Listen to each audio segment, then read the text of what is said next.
Kena angin suaranya. Terima kasih. Kita lanjutkan pada pembahasan AKM lagi dari awal.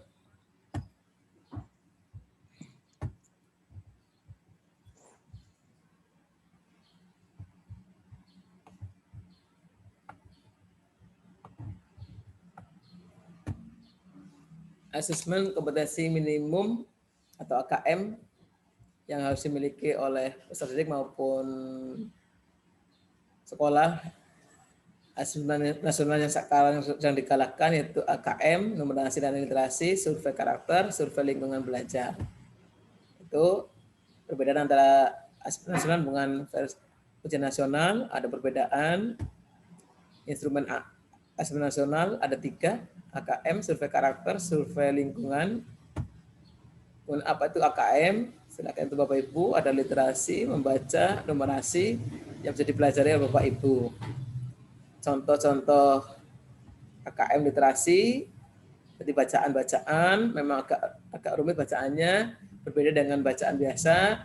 Juga contoh AKM numerasi juga agak rumit juga, sehingga pemahamannya perlu pemahaman yang sangat luar biasa, yang perlu dikaji oleh Bapak Ibu dan oleh peserta didik terutama, sehingga bisa memiliki AKM minimal. Itu jenis soal AKM. Kemudian bagaimana pelatihan AKM itu, yaitu 1 bintek, 2 tahap pengimbasan. Ini salah satunya saya sedang mengimbaskan pada Bapak Ibu yang belum mengikuti diklat AKM. Jadi Bapak Ibu boleh mengikuti dan masuk ke bagaimana, yaitu cara masuk itu ke guru belajar atau di Google, kemudian dicari masuk ke Ayo Belajar, kemudian masuk juga menggunakan nomor UKG yang Bapak Ibu pernah mengikuti UKG, misal punya masing-masing. Kalau enggak silakan ke Pak Beni untuk menyarikan di SIM PKB masing-masing. Pilih AKM tuh, asesmen kompetensi minimum. Nanti dipilih. Di sini memang ada pendidikan keterampilan hidup, ada masa pandemi COVID-19, penilaian inklusif, pendidikan inklusif, banyak. Mudah-mudahan sih di asesmen kompetensi minimum masih dibuka tahap-tahap berikutnya. Kemarin saya, Bu Cici dan Pak Chandra ikut ke tahap 7, insya Allah. Ibu Cici ikut ke 7 dan sudah lulus semuanya dan sudah mendapat sertifikat 32 jam pembelajaran. Dan ini saya akan mengimbaskan pada Bapak Ibu, nanti saya upload di pengimbasan di AKM itu. Mudah-mudahan situ. Pilih jadwal itu masih ada sampai berapa ini? Angkatan 11 atau berapa ini? Saya kemarin angkatan 7, ada angkatan 8, 9, 10, 11. Nanti di dalam AKM itu ada pilihan dari Bapak Ibu untuk mengikuti bintek AKM ini. Sehingga Bapak Ibu mengetahui apa itu AKM itu, sehingga bisa diterapkan di sekolah kita untuk menuju ke mutu pendidikan yang lebih bagus sesuai asesmen nasional yang sedang digalakkan oleh Kementerian Pendidikan di Indonesia. Itu klik mulai. Ini Bapak Ibu boleh langsung 1 hari full boleh, mengikuti tahap demi tahap boleh, dan terserah Bapak Ibu. Sehingga Bapak Ibu mengikuti bintek KM itu secara daring, dan nanti juga dapat mendapat sertifikat secara daring juga langsung akan keluar. Nanti minimal nilai 70, Bapak Ibu akan lulus dan berhak menerima sertifikat 32 jam. Kemudian setelah menerima dapat itu bisa Bapak Ibu pengimbasan. Pengimbasan itu hukumnya tidak wajib, boleh diimbaskan melalui YouTube. Nanti link YouTube-nya dibagikan kepada Bapak Ibu semuanya, kemudian dapat dikembangkan ke yang lainnya. Dan katanya ini kata Bu Cici dapat informasi setelah pengimbasan juga akan dapat memperoleh sertifikat lagi dari kementerian. Jadi Bapak Ibu silakan yang membutuhkan pendidikan atau ilmu tentang AKM bisa masuk ke SIM PKB masing-masing, mengikuti diklat secara daring juga, hanya membaca, memahami, nanti mengajarkan pretest, ada tulisan-tulisan yang harus dikerjakan, kemudian di akhir menggunakan post test minimal 70. Jika belum 70 bisa diulang-ulang sampai 70 nanti lulus Bapak Ibu. Bukan hanya lulusnya saja, tetapi adalah tindak lanjutnya dari AKM itu, sehingga bisa dikembangkan ke peserta didik kita. Walaupun di masa pandemi kita dapat melaksanakan asesmen kompetensi minimum yang ada atau yang sedang digalakan oleh Kementerian Pendidikan Indonesia. Itu sertifikat 32 jam pembelajaran, dan mudah-mudahan dapat dipakai khususnya bagi yang PNS untuk kenaikan pangkat, bagi yang wira bakti katanya juga berguna ketika untuk sertifikasi atau PPG. Itu yang informasi yang saya dapat. Sertifikat bagi yang wira bakti juga dibutuhkan ketika syarat dalam pemberkasan PPG. Dapat itu. Mudah-mudahan penyampaian atau pembahasan AKM yang saya ini salah singkat. Mudah-mudahan Bapak Ibu bisa dipahami apa itu AKM. Nanti bisa masuk aja Bapak Ibu ke akun pembelajaran masing-masing. Pilihlah diklat. Mudah-mudahan masih dibuka tahap berikut atau angkatan-angkatan berikutnya, dan Bapak Ibu bisa mengerjakan sendiri-sendiri. Nanti bisa sharing dengan yang sudah mengikuti, dan beberapa sekolah lain juga sudah tahu jawaban-jawabannya, sehingga Bapak Ibu bisa mengerjakan dengan baik. Yang itu bukan hanya intinya pekerjaannya, tapi ilmu yang bermanfaat dapat diterapkan di sekolah kita kepada peserta didik kita masing-masing. Itu yang dapat saya sampaikan. Semoga pembahasan asesmen kompetensi minimum yang saya ikuti dapat bermanfaat pada Bapak Ibu, dan Bapak Ibu dapat mengikuti langsung secara online di SIM PKB masing-masing, SIM GPO masing-masing, sehingga dapat mengerjakan dengan baik, dapat memperoleh ilmu dengan apa yang baik dan dapat diterapkan di sekolah kita sehingga asesmen nasional tercapai di Indonesia. Terima kasih Bapak Ibu atas perhatiannya. Dan selanjutnya adalah materi yang ketiga, yaitu tentang model pembelajaran yang akan disampaikan oleh Bu Cici Mariati SPD. Kepada Bu Cici, saya persilahkan.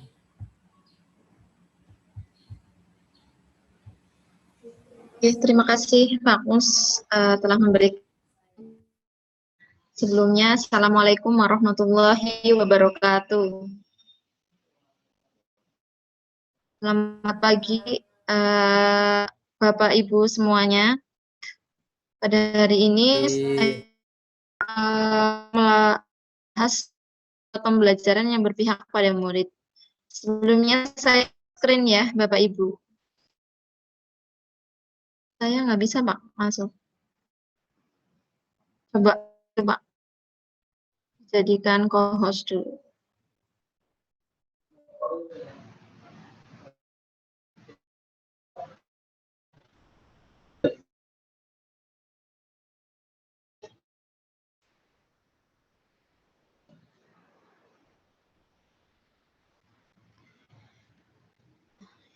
Pada kesempatan kali ini saya akan membahas tentang pembelajaran yang berpihak pada murid.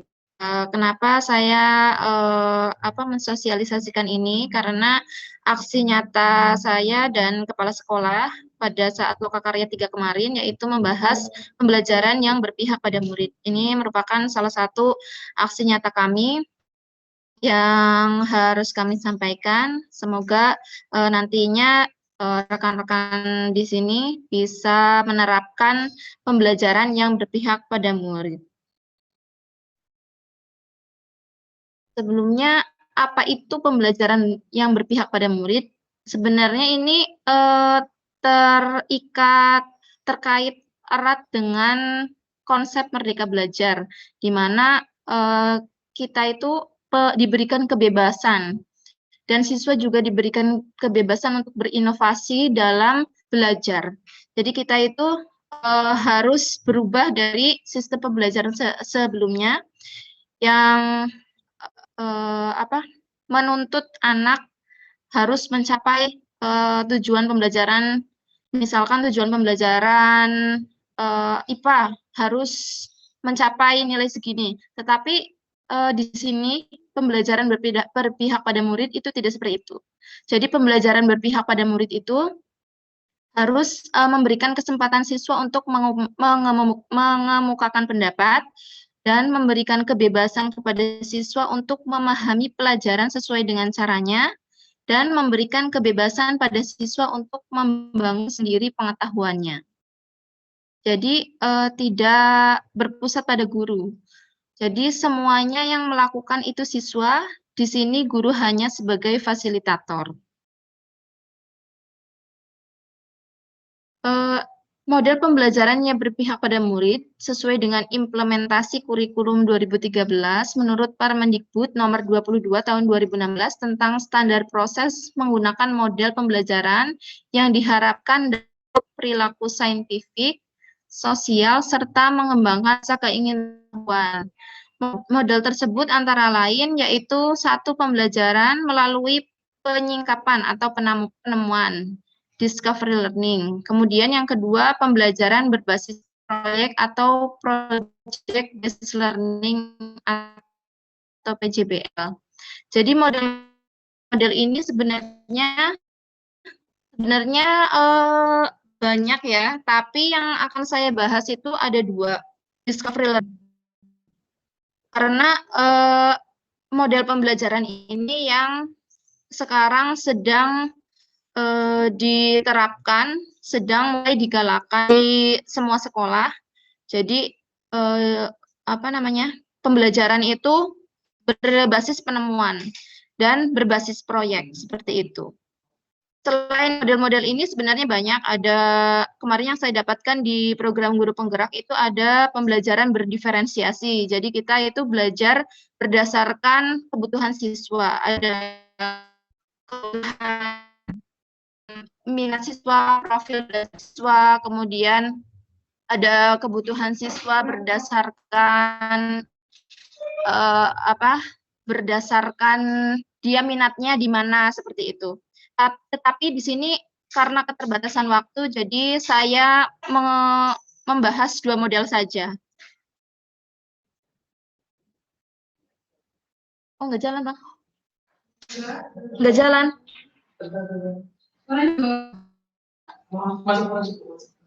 Masuk nggak? Di ininya nggak, Pak? Apa saya ulang lagi? Ya, pembelajaran melalui penyingkapan atau penemuan discovery learning itu menurut Hanafia dan Suhana pada tahun 2010 bahwa discovery itu merupakan suatu rangkaian kegiatan pembelajaran yang melibatkan secara maksimal kemampuan siswa untuk mencari dan menyelidiki agar dapat menemukan sendiri pengetahuan, sikap, dan keterampilannya. Jadi mereka itu diberi kebebasan untuk menemukan sendiri pengetahuan, sikap, dan keterampilan. Tentu saja dengan bantuan guru. Sebelumnya, agar lebih memahami, silakan tonton video berikut ini. Kelihatan nggak, Pak?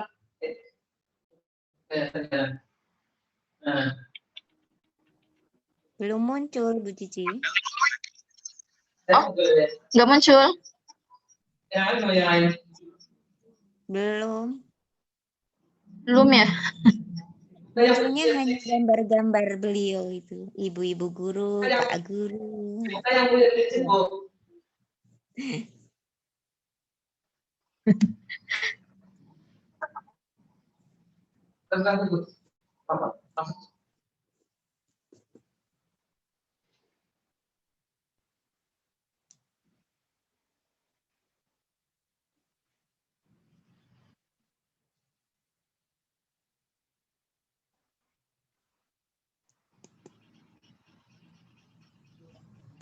Nggak masuk ya? Belum ada gambarnya. Belum muncul.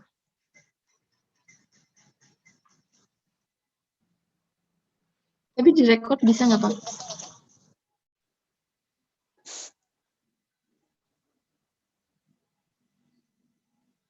Videonya tentang apa sih, Bu Cici? Ini di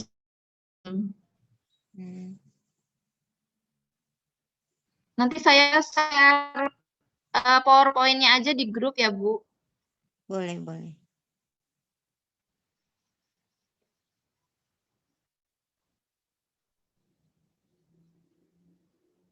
Kalau PowerPoint-nya aja berarti videonya nggak bisa ditonton ya, Bu, di sini? Bisa. Jadi masuk ke PowerPoint. Oke. Ya, siap. Lanjut aja nggak apa-apa, nanti nyusul itu PowerPoint-nya di-share di grup. Ya, siap, Ibu.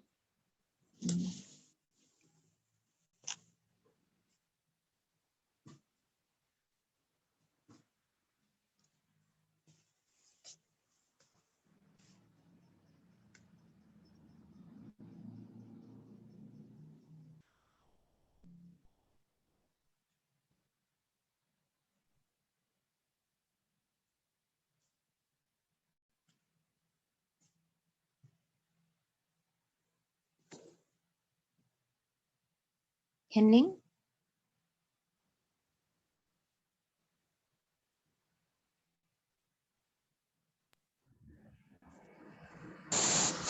Videonya lama, suaranya apa Bu? Kenapa? Harusnya ada. Ada. Cuma nggak masuk, nggak apa-apa, tenang aja. Nah,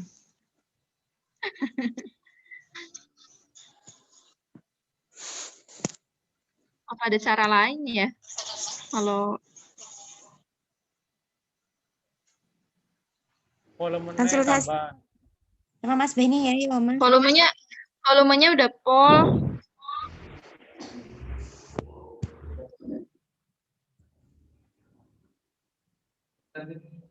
Oh ya. Ya, ini nanti saya bagikan aja PPT-nya. Ini saya lanjut aja, Nggih. Iya, siap.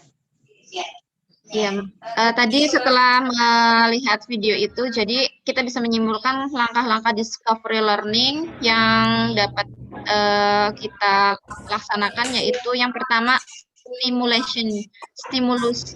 Jadi menyajikan bahan kajian di awal, misalkan kita sedang mengajarkan tentang potensi daerah setempat yang berkaitan dengan geografi. Nah, kita bisa memberikan stimulus, misalkan berupa pertanyaan-pertanyaan. Kemudian yang kedua, problem statement, mengidentifikasi masalah.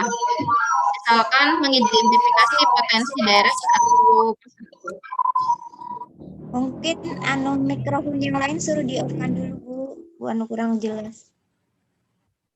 Oh ya. Kemudian yang ketiga itu data collecting. Data collecting itu mengumpulkan data. Jadi siswa itu mencari dan mengumpulkan data tentang potensi daerah setempat dari sumber lain, misalkan dari internet, observasi, atau majalah. Di sini mereka itu mencari sendiri, guru itu hanya mengarahkan. Kemudian yang keempat, data processing atau mengolah data. Jadi upaya mengolah potensi daerah setempat melalui berbagai sumber referensi atau wawancara pakar atau ahli. Jadi anak-anak bisa mewawancarai pakar atau ahli. Kalau di daerah kita tidak harus mewawancari pakar ahli, misalkan dokter atau apa, jadi bisa dengan hal sederhana, misalkan mewawancarai para petani kan bisa, misalkan potensi daerah setempat, misalkan sawah kan, di kita kan ininya pekerjaan dan orang tua sebagian besar itu petani. Jadi mereka bisa mewawancarai petani yang ada di sekitar mereka. Kemudian yang kelima, verification atau memverifikasi. Verifikasi ini artinya membandingkan hasil diskusi antar kelompok untuk mendapatkan informasi dan solusi terbaik dalam memajukan potensi daerah.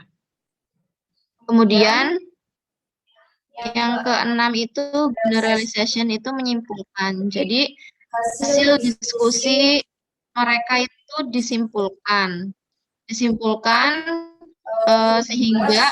pengetahuan mereka itu bisa mengetahui pengetahuan baru yang baru saja mereka cari. Kemudian yang kedua itu pembelajaran berbasis proyek atau project based learning. Project based learning ini merupakan pendekatan pengajaran yang dibangun di atas kegiatan pembelajaran dan tugas nyata yang memberikan tantangan bagi peserta didik yang terkait dengan kehidupan sehari-hari untuk dipecahkan secara berkelompok. Jadi ini saya juga sudah pernah melaksanakan pembelajaran berbasis proyek ini pada saat mengajarkan ekosistem sawah. Jadi mereka itu mencari ekosistem sawah, komponen biotik dan habitatnya di sawah. Mereka itu pergi ke sawah bersama teman-temannya untuk mencari komponen biotik dan biotik apa saja yang ada di sana. Nah, kenapa kita memilih model project based learning ini? Jadi karakteristik model project based learning ini yaitu peserta didik dihadapkan pada permasalahan konkret. Jadi di sini permasalahannya nyata sekali. Jadi mereka itu dihadapkan permasalahan dalam kehidupan sehari-hari, kemudian mencari solusi dan mengerjakan proyek dalam tim untuk mengatasi masalah tersebut. Kemudian langkah-langkahnya di sini ada pengenalan masalah. Jadi kita itu memberikan pertanyaan kepada murid. Misalkan belajar tentang permasalahan lingkungan sekitar. Kita bisa menanyakan apa saja permasalahan yang terjadi di lingkungan sekitar. Misalkan lingkungan kotor seperti itu. Nah, di langkah kedua kita mulai mendesain perencanaan tersebut. Kita berkolaborasi dengan siswa untuk mendesain perencanaan proyek. Jadi proyek apa yang akan dilakukan oleh siswa dalam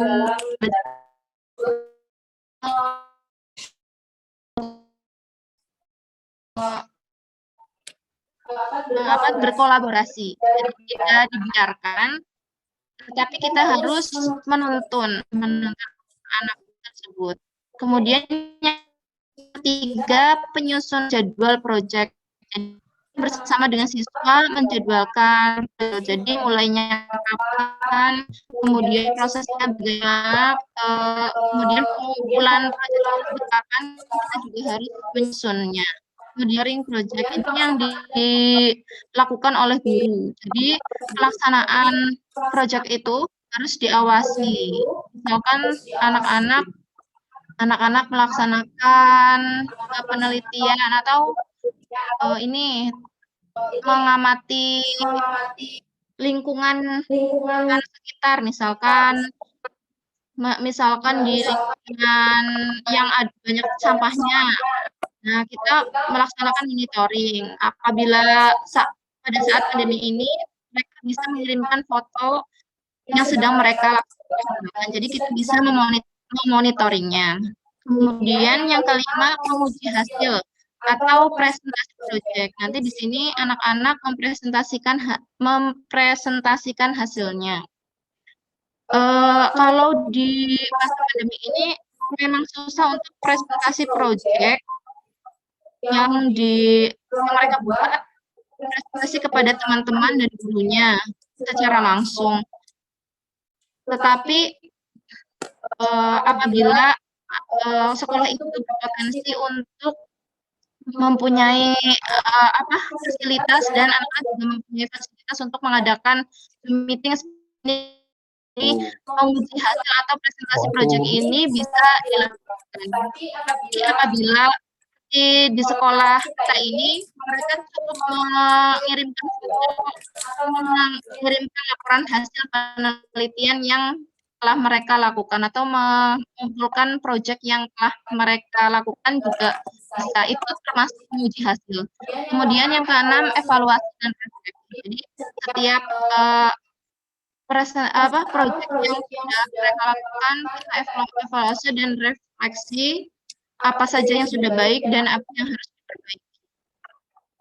Di sini ada contoh pembelajaran berbasis proyek. Di sini ada contoh pemanasan global. Jadi apabila di situasi normal mungkin ini asik sekali ya, mereka berkelompok mengerjakan proyek tentang pemanasan global. Jadi mereka itu mencari sendiri apa penyebabnya, cara mencegah seperti itu. Tapi di masa pandemi ini bisa. Jadi mereka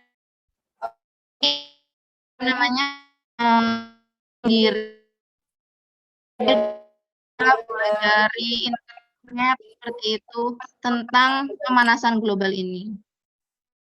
Lain soal sedang melakukan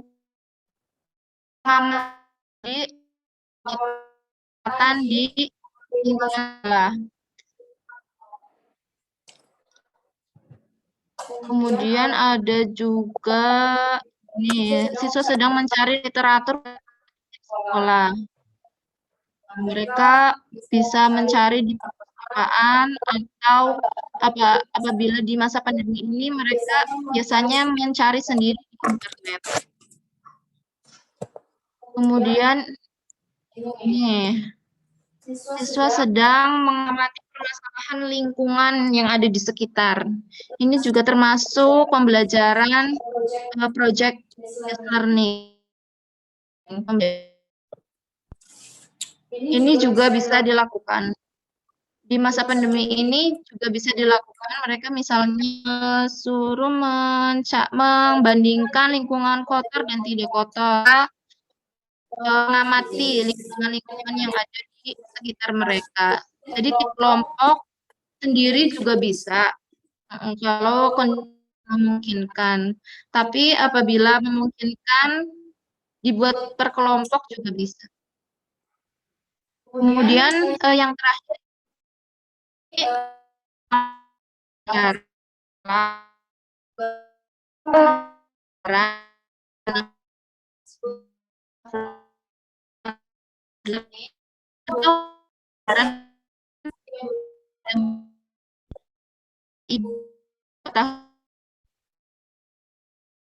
kami ini mensosialisasikan pembelajaran yang berpihak pada murid, yaitu tidak jadi kita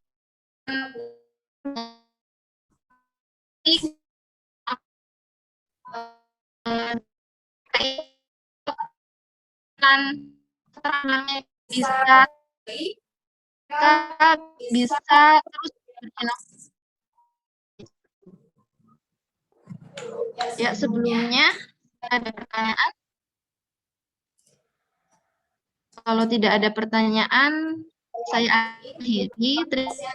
Terima kasih atas perhatiannya dan partisipasinya. Semoga kita bisa memulai pembelajaran yang berpihak pada murid ini, karena saya juga selama ini belum maksimal dalam menerapkan pembelajaran yang berpihak pada murid. Jadi sedang merintis dan memulai karena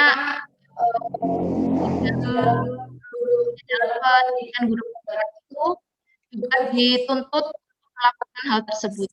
Jadi karena tuntutan, mudah-mudahan nanti bukan hanya untuk menyelesaikan, tapi bisa berlanjut dan pembelajaran di SD itu semakin baik.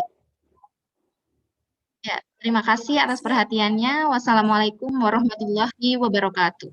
Waalaikumsalam warahmatullahi wabarakatuh. Terima kasih Bu Cici. Terima kasih Ya, kepada sama-sama. Bu Cici Mariati SPD yang telah memberikan implementasi model-model pembelajaran yang berpihak kepada murid. Semoga berguna pada kita semuanya dan Bapak Ibu guru bisa menerapkan di kelas masing-masing. Silakan belajar dimanapun, melalui internet, melalui buku-buku yang ada, mau apa, silakan mencari atau searching model-model pembelajaran yang berhubungan dengan murid, sehingga Bapak Ibu bisa menerapkan model-model pembelajaran tersebut di kelas masing-masing. Terima kasih Bapak Ibu telah mengikuti kegiatan ini, workshop in-house training yang telah Bapak Ibu ikuti, itu satu tentang pengimbasan asesmen kompetensi minimum yang saat ini sedang digalakan oleh Kementerian Pendidikan, dan yang kedua implementasi atau pengimbasan model-model pembelajaran yang telah disampaikan oleh Bu Cici Mariati SPD. Bapak Ibu, semoga dari workshop hari ini dapat bermanfaat, berguna pada Bapak Ibu semuanya, dan dapat diterapkan di kelas masing-masing. Silakan Bapak Ibu bisa mengikuti dua kegiatan tersebut, satu asesmen kompetensi minimum melalui SIM GPO masing-masing, nanti dipilih asesmen kompetensi minimum, nanti pilih angkatan keberapa, silakan Bapak Ibu ikuti secara online, itu pribadi masing-masing membaca, ikuti satu persatu, tahap demi tahap, nanti sampai akhir, dan sampai memperoleh sertifikat 32 jam pembelajaran. Dan yang kedua tentang model pembelajaran yang bersama Bu Cici Mariati yang sedang mengikuti pendidikan guru penggerak. Mudah-mudahan Bu Cici Mariati dalam mengikuti pendidikan guru penggerak sampai 9 bulan ke depan, insya Allah bulan Agustus selesai, mudah-mudahan akan lulus dan dapat diaplikasikan ilmunya di sekolah kita, khususnya di SD Negeri Pandangan 02, sehingga mutu pendidikan di SD kita semakin baik.